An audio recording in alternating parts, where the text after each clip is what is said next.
স্বামী বিবেকানন্দর জন্মদিনেও থামল না রাজনীতি।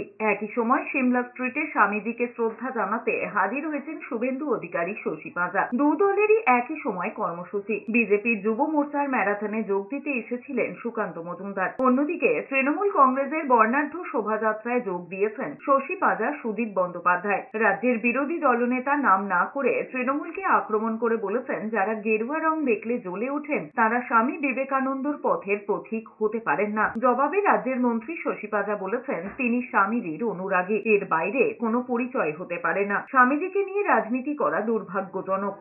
মানবতার ধর্ম কিংবা মানবের সেবার যে ধর্ম, সেটা আমরা যে ধর্মের তার চেয়েও উঁচু স্তরে। তাই স্বামীজির কথা আজকে জন্মদিন, তার কথার কিন্তু কোনো পরিবর্তন হয়। এবার হয়ে যায় যে এখানে আপনি দেখবেন বিভিন্ন শাখা সংগঠন রাজনৈতিকভাবে এখানে আপনার মিছিল ইত্যাদি করছে, যারা স্বামীজির দর্শন, স্বামীজি যেটা বলেছেন, এবং তিনি সেকুলারিজম নিয়ে বলেছেন, ধর্মনিরপেক্ষতার কথা বলেছেন,